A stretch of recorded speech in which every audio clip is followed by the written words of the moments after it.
All right, guys, let's get busy talking about operant conditioning, which is going to be all about voluntary actions. Whereas classical conditioning was largely involuntary, operant conditioning is going to involve punishment and reinforcement, which are known consequences that are based on someone's decisions that they make.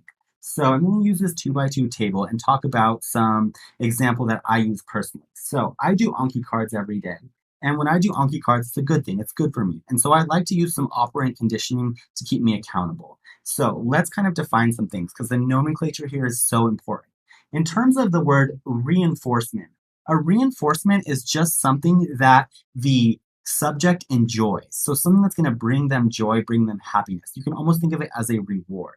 So reinforcement is like another word for reward, whereas punishment is something that the subject does not like. So in terms of our reinforcement and our punishment, in my case, our reinforcement for me, I love jewelry. So giving me a pearl on my pearl necklace is a great reinforcement. It makes me really happy.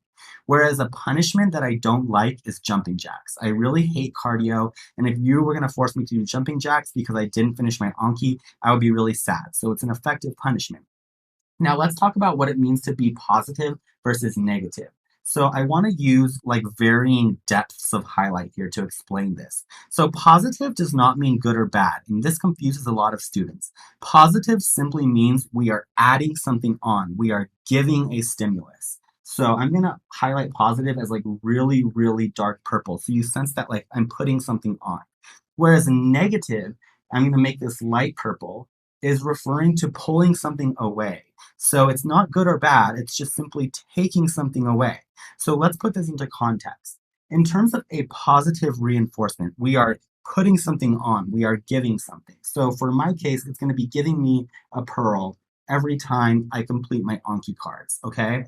And my goal is to get a full pearl necklace, so I'm going to do my Anki every day. Now, the example of a positive punishment is if I didn't complete my Anki, I would give myself push-ups, okay? And this is a positive punishment because I am giving or I'm adding on push-ups. That's what makes it positive. The fact that it's a punishment is that it's push-ups and I dislike push-ups.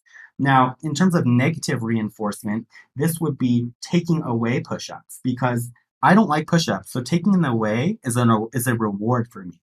So we are taking something away, which makes it negative, and taking away push-ups is a good thing for me because I don't like them. So it's reinforcement. It's like a reward. Lastly, we have negative punishment, which is like so sad if you were going to take away pearls from my pearl necklace. So if I failed to do my Anki one day and you took away my pearls, I would be like, oh, I'd be so sad. And it is a punishment because I'm sad, and it's negative because I'm taking something away. So that's the key here. When we're looking at positive or negative, positive means putting something on, negative means taking something away. Whether it's a reinforcement or a punishment, reinforcements make you happy and punishments make you sad. So I hope you guys remember like push-ups make me sad and pearls make me happy. And whether it's positive or negative, it's just whether I get them or they're taken away. So that's a good grid and hopefully a way that you guys can remember this. Now, in terms of reward schedules, we have continuous and variable ratio. So a continuous reward, you can think of it like a vending machine. If you put in a quarter to a vending machine, it's going to give you a soda every single time. Whereas a variable ratio is more like gambling. If you like pull the slot machine on a slot, it's going to give you a reward maybe like every 3 times or every 5 times, and you don't know when you're going to get the reward. And so they have found in experiments that we have decreased rate of extinguishment, which we talked about previously with classical conditioning, with variable ratio, and an increased rate of extinguishment with continuous. So essentially, if you want to keep someone doing a certain behavior, give them variable ratio because that behavior is going to become extinct a lot less.